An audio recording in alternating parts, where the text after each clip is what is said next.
अस्सलाम वालेकुम दोस्तों, welcome to another video of V U collection. दोस्तों कैसे हैं आप लोग? उम्मीद करता हूँ कि खैरियत से होंगे। तो दोस्तों आज की वीडियो में मैं आपके साथ एक असाइनमेंट सॉल्यूशन के साथ आया हूँ जो कि इंग्लिश 201 की है और ये 20 मार्क्स की है, जिसमें लेक्चर्स हमारे पास 23 से 32 के अंदर आ रहे हैं।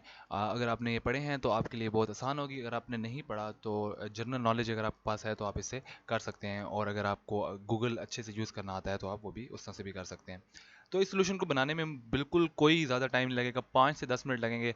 और अगर आप थोड़ा सा और टाइम इसमें लगा लें तो मैक्सिमम 15 मिनट लगेंगे। आप थोड़ा सा इसको क्लीन करके बना लें। और मैं आपसे रिक्वेस्ट करता हूँ कि अपनी असाइनमेंट्स प्लीज़ खुद बनाया करें, इससे आपकी अपनी प्रैक्टिस होती है, आपको अवेयरनेस मिलती है। ये टेक्नोलॉजी का ज़माना है, इसमें हमें गूगल यूज़ करना हमें आना चाहिए। तो भाई 5 से 10 मिनट निकाल लें सोल्यूशन के लिए तो इसमें कोई बुरी बात नहीं है, ठीक है। तो ये इन्होंने जो इंस्ट्रक्शंस देते हैं तो वही हैं, ठीक है जी। हम ये चीज़ें देख लीजिएगा, ये हमारे मार्क्स को बेहतर करती हैं, ठीक है। ये यहाँ पर ठीक हो गया ये चीज़। अच्छा जी, अब ये कह रहे हैं कि visual aids represents information visually, ठीक है। Keeping in mind the 12 types of visuals, जिसमें एड्स विजुअल एड्स हैं, जिसमें tables, bar graph, pictograph, line graph, pie charts, photographs, drawings and diagrams, flow charts and all this, ठीक है। अब वो कह रहे हैं कि आपने ये देखना है और आइडेंटिफाई करना है कि विच विजुअल एड जो है वो दिया गया है नीचे इमेज में। तो 5 हमारे पास इस तरह के विजुअल दिए होंगे और उनका हर का एक का 2 पॉइंट्स होंगे। तो अगर आप ये वाला अगर आप देखें तो आपको ये कौन सा लगता है? तो हमें यहाँ पर कुछ ऑप्शंस दिए गए हैं, ठीक है। तो ना ही ये टेबल है, ना ही ये फ्लो चार्ट है, और ना ही ये डायग्राम है, तो ये लाइन ग्राफ है। इसका ऑप्शन है सी हैगा। ओके, आगे चलते हैं जी। हमें अब यहाँ पर ये कुछ नज़र आ रहा है, स्टार्ट से एंड पे जा रहे हैं कुछ फंक्शंस और सब कुछ इसमें किया गया है। ओके, तो इसमें हमें पिक्टोग्राफ भी नहीं है, स्केजुअल चार्ट भी नहीं है, ड्राइंग भी नहीं है, और ये फ्लो चार्ट है। आगे चलते हैं दोस्तों। नंबर 3 हमारे पास है जी। यहाँ पर अगर हम देखें तो टास्क 1 टास्क 2 कुछ इस तरह का दिया हुआ है। ड्राइंग नहीं है, ये डायग्राम भी नहीं है, पिक्टोग्राफ भी नहीं है। Schedule chart, yes schedule chart है। देखें, अगर हम गौर से देखें तो इसमें स्केजुअल बनाया हुआ है कि हमने इस दिन को ये करना है और ये टास्क करने हैं, ठीक है जी। आगे चलते हैं तो इसका ऑप्शन जो होगा हमारे पे डी होगा। आगे चलते हैं नंबर 4। इन सीईओ दिया हुआ है, मैनेजर, और सारे एक इन्होंने हायरार्की बनाई हुई है। तो बार ग्राफ नहीं है, organisational chart, photograph, line graph. I think ये ऑर्गेनाइजेशनल चार्ट है, क्योंकि एक ऑर्गेनाइजेशन में एक सीईओ होता है, उसके बाद मैनेजर्स होते हैं, तो ये कंफर्म ऑर्गेनाइजेशनल चार्ट ही इसका आंसर है, यानी कि बी इसका करेक्ट आंसर है। आगे चलते हैं दोस्तों। ओके, कुछ बायो के रिलेटेड कुछ आ गया है, एक एनिमल सेल बताया गया है जिसमें सारी चीज़ें बताई गई हैं। Okay, flow chart, pie chart, diagram और ऑर्गेनाइजेशनल चार्ट। ऑर्गेनाइजेशन का तो हमें पता था, वो था। फ्लो चार्ट का हमें पता है, डायग्राम, पाई चार्ट का हमें पता है, ठीक है। पाई वो दूसरा होता है और ये डायग्राम है, ठीक है। इसका ऑप्शन सी इज़ करेक्ट। तो हमारे इसमें से 5 सवाल तो करेक्ट हो गए, यानी कि 10 नंबर हमारे बन गए। अब क्वेश्चन नंबर 2 बड़ा इंपॉर्टेंट है और बड़ा इंटरेस्टिंग है, और अगर आप इसको पढ़ेंगे तो आपको भी बहुत ही ये इंटरेस्टिंग लगेगा। और ये अगर आप खुद करेंगे तो बहुत इसका फ़ायदा होगा हमारी वर्चुअल यूनिवर्सिटी का, ठीक है। तो अभी जब मैं पढ़ लेता हूँ और आपको समझा भी देता हूँ। Suppose you are working as a lecturer in an educational institute. Due to COVID-19 pandemic, the institution is closed and converts all academic activities virtually, right? At the end of the semester, the institution has to take exams. Students wants to be evaluated virtually instead of coming to the university in order to maintain social distancing. Right a feasibility report, ठीक है। क्या करना है, हमने एक feasibility report लिखनी है to the controller of examination. किसको लिखनी है? Controller of examination. क्या बताना है? Proposing different courses of action to hold the final exams virtually.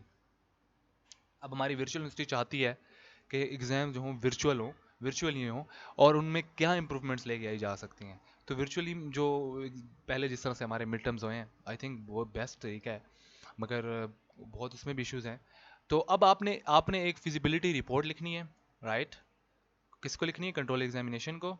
और बताना है कि किस तरह से हम लोग वर्चुअली, नहीं कि हमें कैंपसेस जाने की ज़रूरत नहीं है फाइनल एग्जाम्स के लिए, राइट। तो ये सारी सूरत हाल आपको समझ आ गई है। मैं फिर से बता देता हूँ, कोविड-19 की वजह से अब हमें एक रियल जो सिनेरियो है इन्होंने हमें एक दे दिया है, और हमें इस पर सोचना है और हमें एक रिपोर्ट बतानी है।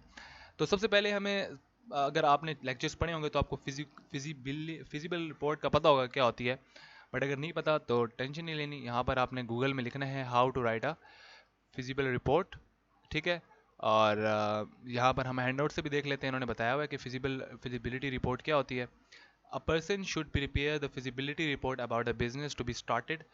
This report will provide the facts and figures, ठीक है, facts and figures whether the business is profitable और नॉट। अब हम एक काम करना चाह रहे हैं, अब बिजनेस तो नहीं है ना, अब वर्चुअली हमने एक वर्चुअलिस्टी को हमने बताना है, एक रिपोर्ट देनी है कि हम वर्चुअल करें या हम लोग ऑन द स्पॉट कैंपस के अंदर करें, ठीक है। ये तो बिजनेस तो नहीं है, ये तो एक आइडिया है, ठीक है। हमें इसमें रिपोर्ट बनानी है और इसमें हमारा जो प्रॉफिट और लॉस है वो पैसे नहीं है, वो हमारा एक सोशल डिस्टेंसिंग रख के हमने दूसरों का ध्यान रखना है, राइट। तो ये चीज़ हमने देखनी है। अब ये हमारे पास इसकी आ गया हाँ से हैंडआउट से, और ये मैंने गूगल किया था, तो यहाँ पर था right description about the project, describe possible solutions, ठीक है, और सारा कुछ। अब मैंने यहाँ पर एक खोला है और यहाँ से मैंने देखा है, ठीक है। तो सबसे पहले वो कहते हैं कि रिसर्च द बिजनेस नीड, ठीक है। हमें अभी रिसर्च करनी है कि हम लोग वर्चुअली करें या हम लोग कैंपस में करें। अब आपकी जो मर्ज़ी है, ठीक है, आप जो भी चाहते हैं। अगर आप चाहते हैं कि कैंपस में आपके फाइनल एग्ज़ाम्स हो तो कैंपस के बारे में आपने प्लस पॉइंट्स देने हैं, और आप दोनों के बारे में बताएं, ठीक है, बेहतर यही होगा। तो रिसर्च करनी है आपने, ठीक है, कि किस तरह से हमें होना चाहिए कैंपस में जाने का। अगर आप कैंपस का दे रहे हैं तो फिर आपको बताना होगा, आपको फिर उसके सॉल्यूशंस बताने होंगे कि हमें किस तरह से सोशल डिस्टेंसिंग मेंटेन रखनी है, हमें क्या क्या करना होगा, ठीक है। हमें किस तरह से हर चीज़ को अपने गौर व फिक्र करना होगा, ठीक हो गया। और ये चीज़ें थोड़ी सी बिजनेस के आ रही हैं, तो अभी अब देखें ना, नेट प्रेजेंट वैल्यू, अब इसमें कुछ प्रॉफिट लॉस का होगा, तो आप इसको ऐसे सोच लें जैसे कि अगर हम कैंपस में जाएंगे तो फ़ायदा क्या होगा कि सब स्टूडेंट्स जो हैं वो कैंपस में आएंगे, और ये होगा कि चीटिंग और इस तरह की जो चीज़ें आएंगी वो बिल्कुल माइनस हो जाएंगी, एक फेयर एग्ज़ाम्स हो जाएंगे। और अगर आप वर्चुअली करना चाह रहे हैं तो उसमें आप ये कह सकते हैं कि क्योंकि एग्ज़ाम्स घर में हो रहे हैं तो एवरीवन इज़ सेफ़, ठीक है, और अपने ईज़ ऑफ टाइम से एग्ज़ाम्स देंगे, और जैसे मिड टर्म्स हैं इस तरह फाइनल्स भी हो जाएंगे। आपने दोनों चीज़ों के बारे में प्लस पॉइंट्स बताने हैं। तो गाइज़ यही आज की वीडियो थी। मैंने आप लोगों को ओवरव्यू दिया है हर चीज़ का कि किस तरह से आपने करना है, और ये आपने खुद लिखना है, ठीक है दोस्तों। मैं आपको कोई सोल्यूशन फाइल नहीं दे रहा, आपने खुद मेहनत करनी है, खुद लिखना है। This is the best way. और अगर आपको कोई भी क्वेश्चन होगा आप मुझे डिस्क्रिप्शन से मुझे नीचे कमेंट्स में आके मुझे बता सकते हैं, ठीक है।